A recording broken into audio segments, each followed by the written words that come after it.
Question number 35 करेंगे। देखिए question number 35 से हमारा एक नया रेशियो स्टार्ट होता है, डेप्ट टू इक्विटी रेशियो। इसमें दिया है टोटल एसेट्स हैं 2,60,000, टोटल डेप्ट 1,80,000, करंट लायबिलिटीज 20,000। तो देखिए डेप्ट टू इक्विटी रेशियो निकालने के लिए इसका फॉर्मूला है लॉन्ग टर्म डेप्ट अपॉन शेयर होल्डर्स फंड। तो हमें ये दो चीजें चाहिए, लॉन्ग टर्म डेप्ट और शेयर होल्डर्स फंड। अब यहाँ पर हमें टोटल एसेट दिया है और टोटल डेप्ट और करंट लायबिलिटी, ये तीन चीजें दी हुई हैं। देखिए टोटल एसेट और टोटल डेप्ट की हेल्प से हम शेयर होल्डर्स फंड कैसे निकालते हैं।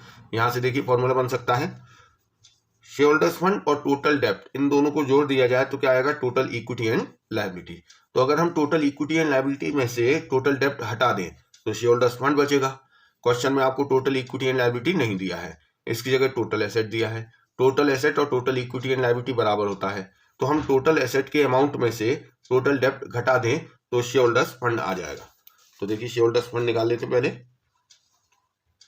Share holders fund equals to total assets minus total डेप्ट। टोटल एसेट आपको क्वेश्चन में दिया है 2,60,000 रुपए और टोटल डेप्ट दिया हुआ है 1,80,000। तो यहां से हमारा शेयर होल्डर्स फंड आ गया 80,000 रुपए। अब एक और चीज चाहिए हमें, लॉन्ग टर्म डेप्ट। देखिए टोटल डेप्ट दिया है लेकिन लॉन्ग टर्म डेप्ट नहीं दिया है। अब इसी से देखिए एक फॉर्मूला बनता है, टोटल डेप्ट में दो चीजें शामिल हैं, नॉन करंट लायबिलिटी और करंट लायबिलिटी। अगर टोटल डेप्ट में से करंट लायबिलिटी हटा दें तो क्या बचेगा, नॉन करंट लायबिलिटी, मतलब लॉन्ग टर्म डेप्ट। तो टोटल डेप्ट में से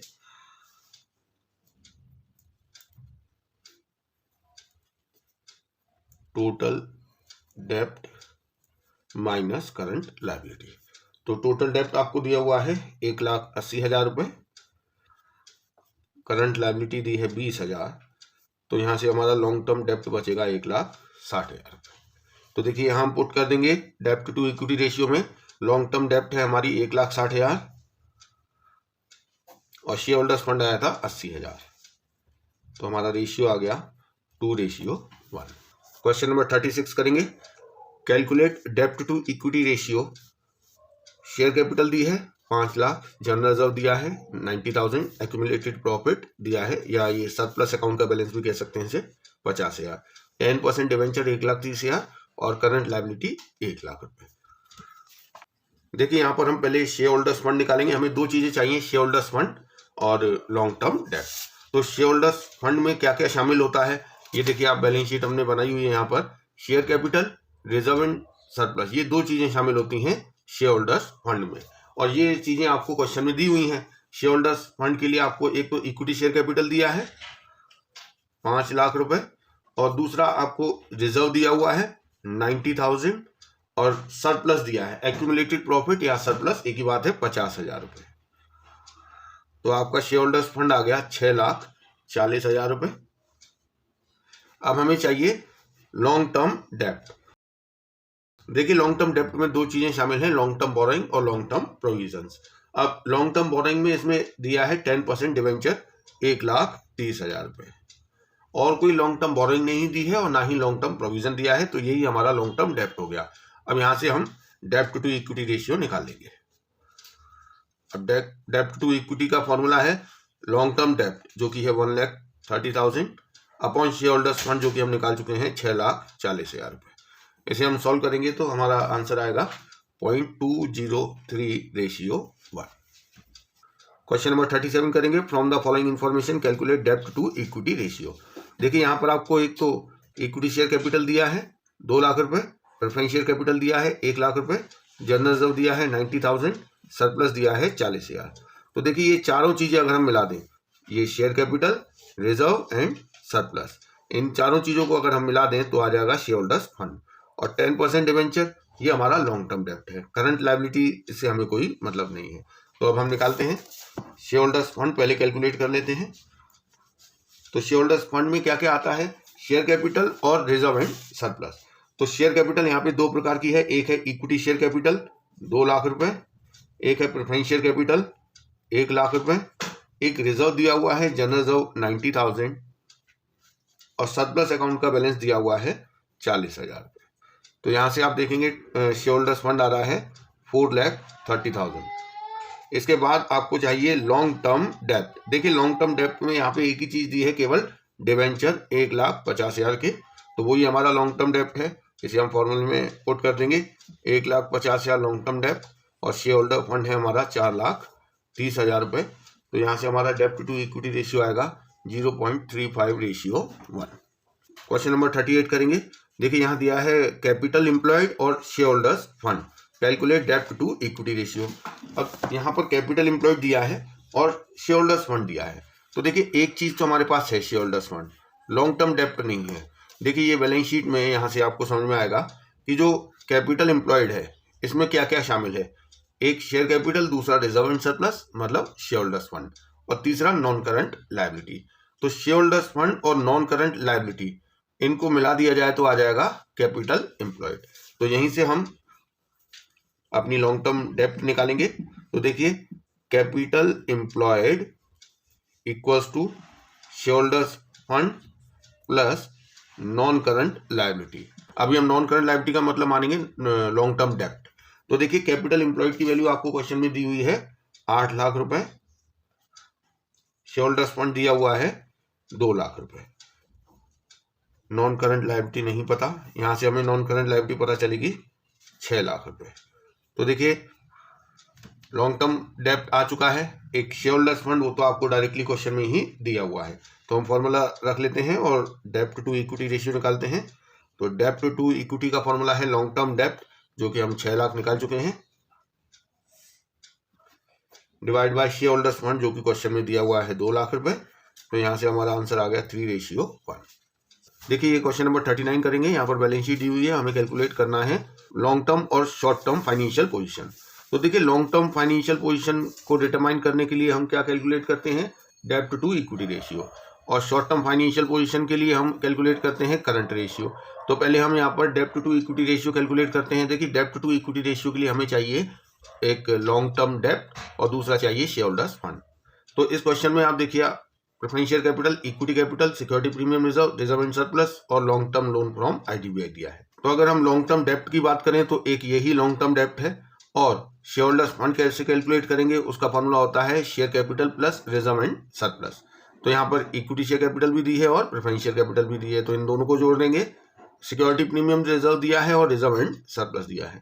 देखिए ये जो रिजर्व एंड सरप्लस सब हेड है, इसमें सिक्योरिटी प्रीमियम रिजर्व ऑलरेडी शामिल होता है, इसमें सारे रिजर्व और सरप्लस इंक्लूड है। तो जब आप रिजर्व एंड सरप्लस लिखेंगे तो उसमें सिक्योरिटी प्रीमियम रिजर्व या कोई भी और भी रिजर्व होगा वो सब उसमें शामिल है, इसलिए हम इसे ऐड नहीं करेंगे क्योंकि security premium reserve reserve and surplus में ऑलरेडी इंक्लूड है। तो यहाँ पर देखिए हम पहले शेयर होल्डर्स फंड कैलकुलेट कर लेते हैं। अब शेयर होल्डर्स फंड के लिए हम क्या क्या जोड़ेंगे, एक तो प्रेफरेंस शेयर कैपिटल है 5 लाख रुपए, एक है इक्विटी शेयर कैपिटल 15 लाख रुपए, और एक है रिजर्व एंड सरप्लस 4 लाख रुपए। देखिए हम इसमें सिक्योरिटी प्रीमियम रिजर्व ऐड नहीं करेंगे क्योंकि वो ऑलरेडी रिजर्व एंड सरप्लस सब हेड में इंक्लूड होता है। तो ये आ गया हमारा शेयर होल्डर्स फंड। अब हम बात करेंगे लॉन्ग टर्म डेप्ट की। तो देखिए लॉन्ग टर्म डेप्ट केवल एक ही दिया हुआ है, long term loan from IDBI, जो कि है 30 लाख रुपए। अब हम अपना डेप्ट टू इक्विटी रेशियो निकाल सकते हैं। तो देखिए डेप्ट टू इक्विटी का फॉर्मूला है लॉन्ग टर्म डेप्ट जो कि है 30 लाख रुपए अपॉन शेयर होल्डर्स फंड हम निकाल चुके हैं 24 लाख रुपए। तो यहां से हमारा डेप्ट टू इक्विटी का रेशियो आ गया है 1.25:1। एक हमें करंट रेशियो और चाहिए शॉर्ट टर्म फाइनेंशियल पोजीशन को कैलकुलेट करने के लिए। इसका फॉर्मूला होता है current asset upon current liability, और आपको क्वेश्चन में डायरेक्टली करंट एसेट और करंट लायबिलिटी की वैल्यू दी है। करंट एसेट की वैल्यू आपको दी हुई है 12 लाख रुपए और करंट लायबिलिटीज की वैल्यू दी हुई है 8 लाख रुपए। 12 लाख अपॉन 8 लाख, तो ये हमारा रेशियो आ गया 1.5:1। क्वेश्चन नंबर 40 करेंगे। कैलकुलेट डेप्ट to equity ratio from the following information. Property plant and equipment 8,40,000 दिया है, एक्यूमुलेटेड डेप्रिसिएशन दिया है 1,40,000। तो देखिए जो प्रॉपर्टी और प्लांट की वैल्यू है 8,40,000 में से 1,40,000 डेप्रिसिएशन का माइनस करके 7 लाख रुपए कंसिडर की जाएगी। नॉन करंट इन्वेस्टमेंट दिया है 14,000, long term loans and advance दिया है 56,000। तो देखिए ये सारी चीजें नॉन करंट एसेट हैं, property plant and equipment non current investment और long term loans and advance, ये सब नॉन करंट एसेट है। इधर करंट एसेट दिया है, करंट लायबिलिटीज दिया है, 10% लॉन्ग टर्म बोरोइंग और लॉन्ग टर्म प्रोविजन। देखिए जो लॉन्ग टर्म बोरोइंग और लॉन्ग टर्म प्रोविजन है ये सब मिलाकर आएगा लॉन्ग टर्म डेप्ट। तो हम निकालते हैं डेप्ट टू इक्विटी रेशियो, जिसके लिए हमें दो चीजें चाहिए, लॉन्ग टर्म डेप्ट और शेयर होल्डर्स फंड। तो देखिए लॉन्ग टर्म डेप्ट तो आपको क्वेश्चन में दो चीजें दी हुई हैं। सबसे लास्ट में लॉन्ग टर्म बोरोइंग 4,20,000 और लॉन्ग टर्म प्रोविजन 1,40,000, तो 5,60,000 तो हमारा लॉन्ग टर्म डेप्ट आ गया। अब हमें एक और चीज चाहिए, share holders fund. Share holders fund आपको डायरेक्टली क्वेश्चन में नहीं दिया है, लेकिन देखिए आपको इस बैलेंस शीट में दिखाई दे रहा है कि total asset equals to total equity and liability. तो देखिए अगर टोटल इक्विटी एंड लायबिलिटी में से हम टोटल डेप्ट हटा दें तो बचेगा share holders fund. Total equity and liability नहीं दिया है तो टोटल एसेट तो टोटल इक्विटी एंड लायबिलिटी के बराबर ही होता है। तो टोटल एसेट में से अगर हम टोटल डेप्ट माइनस कर दें तो हमारा शेयर होल्डर्स फंड आ जाएगा। Share holders fund equals to total assets minus total डेप्ट, इससे हमारा शेयर होल्डर्स फंड आ जाएगा। लेकिन आपको टोटल एसेट्स डायरेक्टली नहीं दिया है, आपको प्रॉपर्टी प्लांट इक्विपमेंट दिया है, नॉन करंट इन्वेस्टमेंट दिया है, long term loans and advance दिया है और करंट एसेट, ये सब हमारी मिला के हो जाएंगी टोटल एसेट। तो पहले हम टोटल एसेट कैलकुलेट कर लेते हैं। देखिए टोटल एसेट्स में क्या क्या इंक्लूड होता है, नॉन करंट एसेट और करंट एसेट। तो देखते हैं नॉन करंट एसेट कौन सी हैं और current asset. Property plant and equipment ये नॉन करंट एसेट है, नॉन करंट इन्वेस्टमेंट ये भी नॉन करंट एसेट है और long term loans and advance ये भी नॉन करंट एसेट है। तो देखिए यहाँ पर प्रॉपर्टी प्लांट एंड इक्विपमेंट की वैल्यू 8,40,000 और उसमें जो डेप्रिसिएशन है एक्यूमुलेटेड वो माइनस कर दिया जाएगा। इसके अलावा नॉन करंट इन्वेस्टमेंट है 14,000 के और long term loans and advance है 56,000 और इसके बाद है non current asset current asset. और करंट एसेट आपको क्वेश्चन में दिया हुआ है 3,50,000 रुपये, तो ये 3,50,000 हम ऐड कर देंगे। तो इस तरीके से हमारा टोटल एसेट की वैल्यू आ जाएगी 11,20,000। अब हमारे पास टोटल एसेट है, टोटल डेप्ट और चाहिए हमें। तो देखिए टोटल डेप्ट कैसे आता है, टोटल डेप्ट में दो चीजें शामिल होती हैं, नॉन करंट लायबिलिटी और current liability. Non current liability यहाँ पर लॉन्ग टर्म डेप्ट है, तो non current liability plus current liability. Non current liability हम निकाल चुके हैं 5,60,000 रुपये और करंट लायबिलिटी आपको क्वेश्चन में दी हुई है 2,80,000 रुपये। इस तरीके से हमारा टोटल डेप्ट आ गया है 8,40,000 रुपये। अब देखिए शेयर होल्डर्स फंड के लिए टोटल एसेट में से टोटल डेप्ट माइनस करना है। टोटल एसेट है 11,20,000 और टोटल डेप्ट हमने निकाली है 8,40,000, तो हमारा शेयर होल्डर्स फंड आ गया 2,80,000 रुपये। अब हमें डेप्ट टू इक्विटी रेशियो निकालना है, तो हम फॉर्मूले में केवल पुट कर देंगे लॉन्ग टर्म डेप्ट जो कि हमने निकाला है 5,60,000 और शेयर होल्डर फंड ये हमने निकाला है 2,80,000, तो हमारा डेप्ट टू इक्विटी रेशियो आ गया 2:1। क्वेश्चन नंबर 41 करेंगे। व्हेन डेप्ट to equity ratio is 2, state giving reason whether the ratio will increase, decrease or will have no change in each of the following cases। तो यहाँ पे देखिए प्रेजेंट में company का डेप्ट इक्विटी रेशियो 2 है और अब आपको यहाँ ये ट्रांजेक्शन दिए हैं और ये बताना है कि इस ट्रांजेक्शन से डेप्ट टू इक्विटी रेशियो पे क्या इफेक्ट आएगा। तो शुरू करते हैं। सबसे पहला ट्रांजेक्शन है sale of land, book value 4 lakh for 5 lakh. तो पहले देखिए सबसे पहले हम लिख देंगे डेप्ट टू इक्विटी रेशियो प्रेजेंट में क्या है। कंपनी का डेप्ट टू इक्विटी रेशियो प्रेजेंट में है 2 या 2:1 कह सकते हैं। अब देखिए इस प्रकार के क्वेश्चन को करने के लिए आप अकाउंटिंग इक्वेशन वाला मेथड यूज करेंगे, जो कि मैं पहले वाले करंट रेशियो वाले में भी करवा चुका हूं, क्विक रेशियो में भी करवा चुका हूं, उसी तरीके से हम इसको भी करेंगे। तो सबसे पहले तो हम लिख देंगे कि डेप्ट टू इक्विटी में क्या क्या इंक्लूड होता है।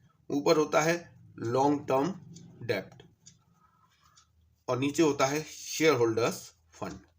अब आपको एक चीज ध्यान रखनी है कि इस लॉन्ग टर्म डेप्ट में क्या क्या इंक्लूड है। एक तो लॉन्ग टर्म बोरोइंग और दूसरा इसमें इंक्लूड है लॉन्ग टर्म प्रोविजन। और शेयर होल्डर्स फंड में क्या क्या आता है, शेयर कैपिटल और रिजर्व एंड सरप्लस। अब हम एज्यूम करेंगे कि लॉन्ग टर्म डेप्ट कितना है और शेयर होल्डर्स फंड कितना है। इसके लिए देखिए आपको रेशियो दिया हुआ है 2:1। इसी रेशियो में आप कोई भी अमाउंट मान लीजिए।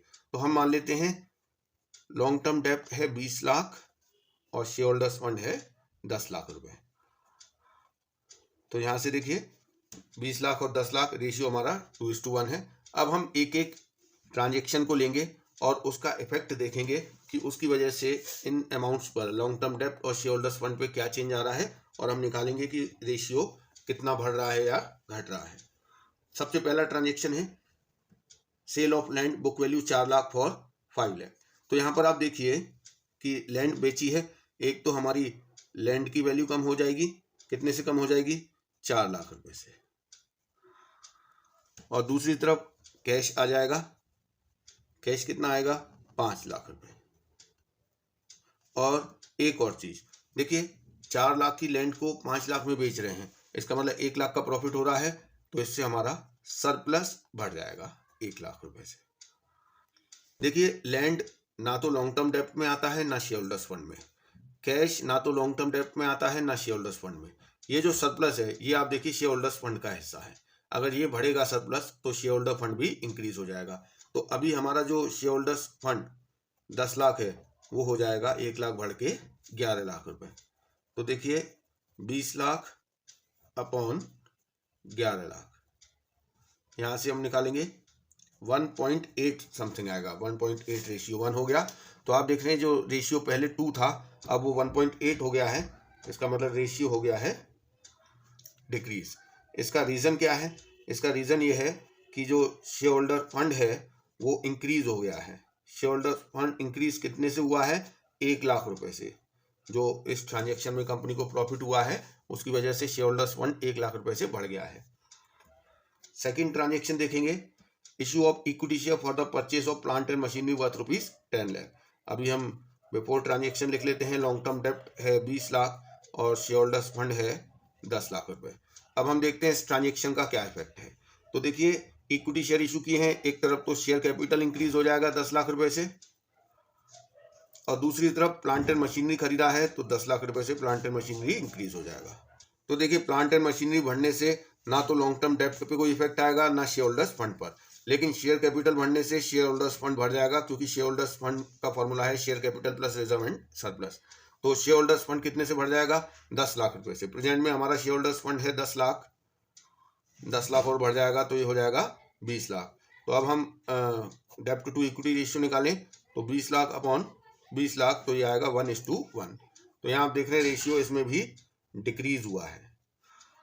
और रीजन क्या है, रीजन भी वही है कि share holders fund increased by ₹10 lakh, 10 lakh रुपए से शेयर होल्डर्स फंड इंक्रीज हो गया है इस ट्रांजेक्शन की वजह से। अब हम करेंगे थर्ड वाला। थर्ड वाले में कहा गया है issue of preference shares for redemption of 13% debenture worth ₹10 lakh. तो यहाँ पर कंपनी ने, ये थर्ड ट्रांजेक्शन है, पहले हम बिफोर ट्रांजेक्शन लिख देते हैं कि लॉन्ग टर्म डेप्ट है 20 लाख रुपए और शेयर होल्डर्स फंड है 10 लाख रुपए। अब आप देखिए इस ट्रांजेक्शन की वजह से क्या हुआ, यहाँ पर कंपनी ने प्रेफरेंस शेयर्स इशू किए हैं, तो एक तरफ तो प्रेफरेंस शेयर कैपिटल इंक्रीज हो जाएगी 10 लाख रुपए से, और ये जो प्रेफरेंस शेयर इशू किए गए हैं वो डिबेंचर्स का रिडेम्पशन करने के लिए इशू किए गए हैं। तो दूसरी तरफ हमारी जो 13% डिबेंचर नाम की लायबिलिटी है वो डिक्रीज हो जाएगी 10 लाख रुपए से। ये 13% डिबेंचर कहाँ दिखाया गया होगा, करंट लायबिलिटी में, क्योंकि इसकी मैच्योरिटी आ गई है। तो current मैच्योरिटीज of long term borrowing को करंट लायबिलिटी के शॉर्ट टर्म बोरोइंग सब हेड में दिखाया जाता है। तो ये 13% डिबेंचर्स जब कम हुआ तो इससे करंट लायबिलिटी कम होगी, करंट लायबिलिटी कम होने से लॉन्ग टर्म डेप्ट और शेयर होल्डर्स फंड पे कोई इफेक्ट नहीं आएगा। देखिए 13% डिबेंचर आपको लग सकता है कि ये तो लॉन्ग टर्म बोरोइंग है, लेकिन जब डिबेंचर्स का रिडेम्पशन होना होता है नेक्स्ट ईयर में तो उन्हें फिर कंपनी लॉन्ग टर्म बोरोइंग से हटा के शॉर्ट टर्म बोरोइंग में दिखाती है। तो जब इन डिबेंचर्स का रिडेम्पशन हुआ है उस समय ये शॉर्ट टर्म बोरोइंग में दिखाई दे रहे होंगे। शॉर्ट टर्म बोरोइंग मतलब करंट लायबिलिटी, तो करंट लायबिलिटी कम होगी, लॉन्ग टर्म बोरोइंग कम नहीं होगी। दूसरी तरफ प्रेफरेंस शेयर कैपिटल बढ़ गया, प्रेफरेंस शेयर कैपिटल बढ़ने से टोटल शेयर कैपिटल इंक्रीज होगा और share capital share holders fund का पार्ट है, तो हमारी शेयर होल्डर फंड इंक्रीज हो जाएगा 10 लाख रुपए से। तो यहाँ हम रेशियो निकालेंगे तो 1:1 आएगा। तो आप देखिए यहाँ पर भी रेशियो डिक्रीज हुआ है। और रीजन क्या है? Share holders fund increased by 10 lakh rupees. तो ये हो गया हमारा क्वेश्चन नंबर 41। इसी प्रकार का क्वेश्चन नंबर 42 है। देखिए क्वेश्चन नंबर 42 में कहा गया है डेब्ट to equity ratio of a company is 0.5:1। Which of the following suggestions would increase, decrease और नॉट चेंज इट। यहाँ पर आपको प्रेजेंट में कंपनी का डेब्ट इक्विटी रेशियो दिया है 0.5:1 और फिर ये ट्रांजेक्शन बताए हैं। आपको बताना है कि इन ट्रांजेक्शन की वजह से डेब्ट इक्विटी रेशियो पर क्या इफेक्ट आएगा। तो पहले हम प्रेजेंट में कंपनी का डेब्ट इक्विटी रेशियो क्या है ये लिख लेते हैं। प्रेजेंट में कंपनी का डेब्ट इक्विटी रेशियो है 0.5:1। देखिए इसको हम अकाउंटिंग इक्वेशन वाले मेथड से करेंगे। तो सबसे पहले हम डेब्ट इक्विटी रेशियो के जो एलिमेंट्स हैं, दो एलिमेंट हैं, एक है लॉन्ग टर्म डेब्ट और दूसरा है शेयर होल्डर्स फंड। इसे हम एज्यूम कर लेते हैं। देखिए एजम्पशन कैसे होगा 0.5:1 में। तो मान लीजिए लॉन्ग टर्म डेब्ट है 50,000 और शेयर होल्डर्स फंड है 1 लाख। तो यहाँ से रेशियो बन जाएगा 0.5:1। मैंने ऊपर और नीचे दोनों जगह 1 लाख का मल्टीप्लाई कर दिया है। तो हमारा लॉन्ग टर्म डेब्ट आ गया 50,000 और शेयर होल्डर्स फंड आ गया है 1 लाख। अब हम हर एक ट्रांजेक्शन का इफेक्ट देखेंगे कि उस ट्रांजेक्शन के बाद हमारे डेब्ट इक्विटी रेशियो पे क्या इफेक्ट आता है। सबसे पहला ट्रांजेक्शन दिया है इशू ऑफ इक्विटी शेयर। देखिए इक्विटी शेयर इशू करने से क्या इफेक्ट आएगा। सबसे पहले हम बिफोर ट्रांजेक्शन लिख देते हैं कि लॉन्ग टर्म डेब्ट कितना है और शेयर होल्डर्स फंड कितना है। देखिए इक्विटी शेयर इशू करने से एक तरफ तो शेयर कैपिटल इंक्रीज हो जाएगा। मान लीजिए इक्विटी शेयर इशू किए गए हैं 1 लाख रुपए के, तो एक तरफ तो शेयर कैपिटल इंक्रीज हो जाएगा, दूसरी तरफ कैश के लिए इशू किया है तो 1 लाख कैश आएगा। देखिए कैश बढ़ने से हमारा ना तो लॉन्ग टर्म डेब्ट पर कोई इफेक्ट आएगा ना शेयर होल्डर्स फंड पे, लेकिन ये जो शेयर कैपिटल इंक्रीज हो गया है इससे हमारा शेयर होल्डर्स फंड इंक्रीज हो जाएगा 1 लाख रुपए से। अब हम निकालेंगे 50,000 अपॉन 2 लाख, तो हमारा डेब्ट इक्विटी रेशियो आएगा 0.25। तो आप देखिए पहले था 0.5, अब हो गया है 0.25। इसका मतलब रेशियो हुआ है डिक्रीज। और इसका रीजन क्या है? क्योंकि शेयर होल्डर फंड इंक्रीज हो गया है। अब अमाउंट तो नहीं दिया है, ये तो हमने एज्यूम किया है 1 लाख रुपए, तो हम लिख देंगे share holders fund increased by said amount. इसके बाद देखिए सेकंड में कहा गया है कैश रिसीव्ड फ्रॉम डेटर्स। देखिए अभी हम प्रेजेंट में लिख देते हैं कि लॉन्ग टर्म डेब्ट और शेयर होल्डर्स फंड कितना है बिफोर ट्रांजेक्शन। अब यहाँ पर कैश रिसीव हुआ है डेटर से, तो एक तरफ तो कैश इंक्रीज हो जाएगा, मान लीजिए 50,000 पर रिसीव हुआ है, और दूसरी तरफ डेटर्स कम हो जाएंगे। डेटर्स कितने से कम हो जाएंगे? 50,000 से। देखिए कैश क्या है? करंट एसेट है, डेटर भी करंट एसेट है। तो करंट एसेट इंक्रीज हो या डिक्रीज हो, इससे लॉन्ग टर्म डेब्ट या शेयर होल्डर्स फंड पे कोई इफेक्ट नहीं आएगा। तो इसका आंसर हो जाएगा नो चेंज। तो हम इसका रीजन लिख देंगे no change in long term डेब्ट and share holders fund due to this transaction. इसके बाद हम करेंगे थर्ड वाला। देखिए थर्ड वाले में कहा गया है रिडेम्पशन ऑफ डिबेंचर्स। देखिए अभी हम प्रेजेंट में देख लेते हैं 50,000 और 1 लाख, ये हमारा लॉन्ग टर्म डेब्ट और शेयर होल्डर्स फंड है। अब इन्होंने डिबेंचर्स का रिडेम्पशन कर दिया है। देखिए डिबेंचर्स का रिडेम्पशन करेंगे तो जो डिबेंचर है जो कि लायबिलिटी होता है वो कम हो जाएगा। मान लीजिए 50,000 के डिबेंचर्स का रिडेम्पशन किया है और रिडेम्पशन में कैश दिया होगा, तो दूसरी तरफ कैश कम हो जाएगा। ये जो रिडीमेबल डिबेंचर्स हैं जिनका कि रिडेम्पशन हुआ है, ये क्या है? Current liability. देखिए ये जो डिबेंचर्स हैं वैसे तो वो लॉन्ग टर्म बोरोइंग होते हैं, लेकिन जब उनका रिडेम्पशन का ईयर आता है तब इन्हें करंट लायबिलिटी के शॉर्ट टर्म बोरोइंग सब हेड में दिखाया जाता है, current मैच्योरिटीज of long term borrowing के नाम से। तो जिस वक्त इनका रिडेम्पशन हुआ डिबेंचर्स का, उस वक्त ये करंट लायबिलिटी में होंगे, और दूसरी तरफ जो कैश है वो भी करंट एसेट है। तो देखिए करंट एसेट और करंट लायबिलिटी में चेंज होने से लॉन्ग टर्म डेब्ट और शेयर होल्डर्स फंड पे कोई इफेक्ट नहीं आएगा, इसलिए इसका भी आंसर है नो चेंज। रीजन क्या है? रीजन वही है जो अभी हमने लिखा था, no change in long term डेब्ट एंड शेयर होल्डर्स फंड। इसके बाद है फोर्थ वाला। देखिए फोर्थ वाले में कहा गया है परचेज्ड गुड्स ऑन क्रेडिट। अभी हम प्रेजेंट में लिख देते हैं 50,000 और 1 लाख, ये तो हमारा बिफोर ट्रांजेक्शन लॉन्ग टर्म डेब्ट और शेयर होल्डर्स फंड है। अब ट्रांजेक्शन हुआ है, गुड्स खरीदा है ऑन क्रेडिट। देखिए गुड्स खरीदेंगे तो एक तरफ तो स्टॉक इंक्रीज हो जाएगा, कोई भी अमाउंट ले लीजिए, और दूसरी तरफ उधार खरीदा है तो क्रेडिटर्स इंक्रीज हो जाएगा। तो देखिए जो स्टॉक है वो क्या है, करंट एसेट है, और जो क्रेडिटर्स है वो क्या है, करंट लायबिलिटी है। तो करंट एसेट करंट लायबिलिटी का लॉन्ग टर्म डेप्ट और शेयर होल्डर्स फंड पे कोई इफेक्ट नहीं है, इसलिए इसका भी आंसर हो जाएगा नो चेंज। रीजन क्या है, रीजन वही है, no change in long term डेप्ट and share holders fund due to this transaction. तो ये हो गया हमारा 42। इसी प्रकार का एक और क्वेश्चन है, क्वेश्चन नंबर 43।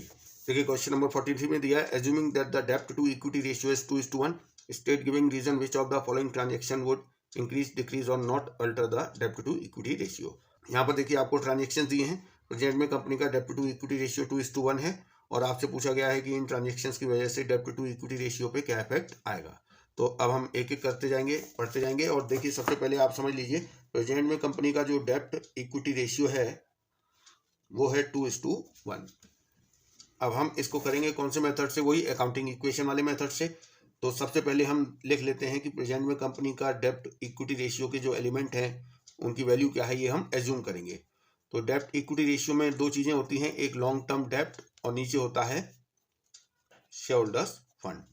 तो इसका अमाउंट कैसे एज्यूम करना है, अभी हमारा रेशियो है 2:1, मतलब 2/1। तो लॉन्ग टर्म डेप्ट और शेयर होल्डर्स फंड को हमें 2 और 1 के रेशियो में एज्यूम करना है। तो 2:1 के रेशियो में आप कोई भी अमाउंट ले लीजिए, 2 लाख और 1 लाख ले लेते हैं। लॉन्ग टर्म डेप्ट है 2 लाख और शेयर होल्डर्स फंड है 1 लाख। ये मैंने इसमें लॉन्ग टर्म डेप्ट और शेयर होल्डर्स फंड दोनों में 1 लाख का मल्टीप्लाई कर दिया है। तो सबसे पहले हम पहला ट्रांजेक्शन कर लेते हैं, issue of new shares for cash. तो यहाँ पर हम बिफोर ट्रांजेक्शन हमारा लॉन्ग टर्म डेप्ट और शेयर कैपिटल लिख देते हैं। अब हम इस ट्रांजेक्शन का इफेक्ट देंगे। देखिए न्यू शेयर इशू किए हैं कैश के लिए, तो एक तरफ तो शेयर कैपिटल इंक्रीज हो जाएगा, मान लीजिए 1 लाख के शेयर इशू किए हैं, और दूसरी तरफ कैश आ जाएगा 1 लाख रुपए। देखिए कैश तो करंट एसेट है, इसका लॉन्ग टर्म डेप्ट या शेयर होल्डर्स फंड पे कोई इफेक्ट नहीं आएगा, लेकिन जो शेयर कैपिटल है वो शेयर होल्डर्स फंड का पार्ट है। शेयर कैपिटल बढ़ने से शेयर होल्डर्स फंड भी इंक्रीज हो जाएगा। तो अब हम यहाँ पे देखिए 2 लाख अपन 2 लाख रेशियो आ गया 1:1। तो यहाँ पर आप देख रहे हैं 2 और 1 रेशियो था, अब हो गया है 1 और 1, इसका मतलब रेशियो हो गया है डिक्रीज। रीजन क्या है, रीजन ये है क्योंकि इस ट्रांजेक्शन की वजह से शेयर होल्डर्स फंड जो है वो इंक्रीज हो गया है, इस वजह से रेशियो डिक्रीज हो गया है। अब सेकंड ट्रांजेक्शन करेंगे। तो देखिए सेकंड ट्रांजेक्शन में दिया है conversion of debentures into equity shares. तो पहले हम बिफोर ट्रांजेक्शन लिख देते हैं कि लॉन्ग टर्म डेप्ट कितना है और शेयर होल्डर्स फंड कितना है। तो यहाँ पर डिबेंचर्स का कन्वर्जन किया है इक्विटी शेयर्स में, तो एक तरफ तो डिबेंचर्स कम हो जाएंगे जो कि लायबिलिटी है, मान लीजिए 1 लाख के डिबेंचर्स हैं, और दूसरी तरफ इनका कन्वर्जन शेयर्स में हुआ है तो शेयर कैपिटल इंक्रीज हो जाएगा 1 लाख रुपए से। देखिए जिन डिबेंचर्स का कन्वर्जन हुआ है इसका मतलब वो डिबेंचर्स जो है वो रिडीमेबल थे, उनकी मैच्योरिटी आ गई थी। तो जो current मैच्योरिटीज of long term borrowing होता है वो करंट लायबिलिटी के शॉर्ट टर्म बोरोइंग में आता है।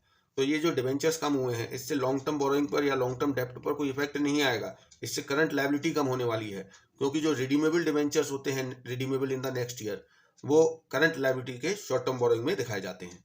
तो डिबेंचर्स कम होने से करंट लायबिलिटी कम होगी।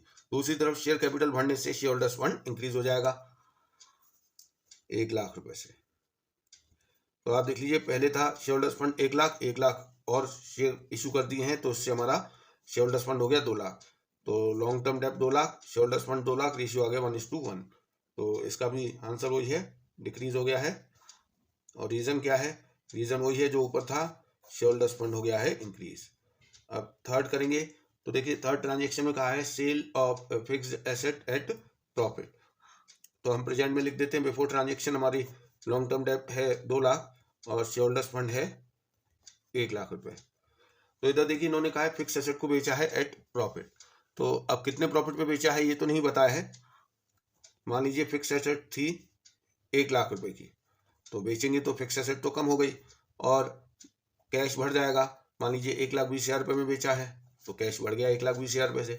यहाँ आप देख रहे हैं प्रॉफिट बढ़ गया है, प्रॉफिट आ गया है 20,000 का, तो हमारा सरप्लस इंक्रीज हो जाएगा 20,000 रुपये से।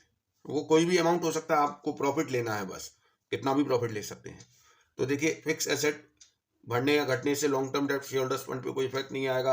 कैश करंट एसेट है, करंट एसेट का भी लॉन्ग टर्म डेप्ट और शेयर होल्डर्स फंड पे कोई इफेक्ट नहीं आएगा। ये जो तीसरी चीज है सरप्लस, ये हमारा शेयर होल्डर्स फंड का पार्ट है, क्योंकि शेयर होल्डर्स फंड का फॉर्मूला होता है share capital plus reserve and surplus. तो प्रॉफिट होने से सरप्लस बढ़ जाता है। तो हमारा शेयर होल्डर्स फंड इंक्रीज हो जाएगा 20,000 रुपये से। इन दोनों का कोई इफेक्ट नहीं आएगा। अब हम रेशियो निकालेंगे इस ट्रांजेक्शन के बाद 2 लाख अपॉन 1,20,000, तो हमारा रेशियो आएगा 1.8:1। तो आप देख रहे हैं पहले 2:1 था, 1.8:1 हो गया, इसका मतलब रेशियो हुआ है डिक्रीज। रीजन आप देख रहे हैं कि लॉन्ग टर्म डेप्ट पे तो कोई इफेक्ट नहीं आया है, शेयर होल्डर्स फंड इंक्रीज हो गया है, तो हमारा रीजन जो इससे पहले में था वही वाला रहेगा। चौथा करेंगे, देखिए फोर्थ में कहा गया है purchase of fix asset on long term deferred payment. तो पहले हम ट्रांजेक्शन से पहले जो हमारी लॉन्ग टर्म डेप्ट है 2 लाख और शेयर होल्डर्स फंड है 1 लाख, वो लिख देते हैं। देखिए इस ट्रांजेक्शन की वजह से क्या होगा, एक तो फिक्स एसेट इंक्रीज हो जाएगा, मान लीजिए 50,000 रुपये की फिक्स एसेट खरीदी है, और दूसरी तरफ हमारा जो लॉन्ग टर्म डेप्ट है वो बढ़ जाएगा, क्योंकि इसको long term deferred payment basis पे खरीदा है। इसका मतलब इसका पेमेंट तुरंत ना करके लंबे समय की बात करेंगे तो वो कंपनी के लिए लायबिलिटी बन जाएगा। तो एक तरफ तो फिक्स एसेट बढ़ गया, देखिए फिक्स एसेट बढ़ने से लॉन्ग टर्म डेप्ट और शेयर होल्डर्स फंड पे कोई इफेक्ट नहीं आएगा, और लॉन्ग टर्म डेप्ट बढ़ने से तो लॉन्ग टर्म डेप्ट बढ़ ही जाएगा 50,000 रुपये से। तो हमारा अब रेशियो आएगा 2.5:1। तो आप देख रहे हैं कि रेशियो हो गया है इंक्रीज। इंक्रीज क्यों हो गया है, क्योंकि जो लॉन्ग टर्म डेप्ट है वो इंक्रीज हो गई है। ये हो गया हमारा फोर्थ ट्रांजेक्शन। अब हम फिफ्थ वाले की बात करेंगे। तो देखिए फिफ्थ में कहा है पेमेंट टू क्रेडिटर्स। अभी हम पहले बिफोर ट्रांजेक्शन लिख देते हैं, लॉन्ग टर्म डेप्ट और शेयर होल्डर्स फंड। तो इन्होंने पेमेंट किया है क्रेडिटर्स का, तो एक तरफ तो क्रेडिटर्स कम हो जाएंगे, मान लीजिए 50,000 के क्रेडिटर्स का पेमेंट किया है, और पेमेंट करेंगे तो कैश भी तो कम होगा। तो देखिए ये करंट लायबिलिटी है और ये करंट एसेट है। करंट लायबिलिटी और करंट एसेट के घटने या बढ़ने से ना तो लॉन्ग टर्म डेप्ट पे कोई इफेक्ट आएगा और ना शेयर होल्डर्स फंड पे आएगा। तो हमारा आंसर हो जाएगा नो चेंज। और रीजन क्या होगा,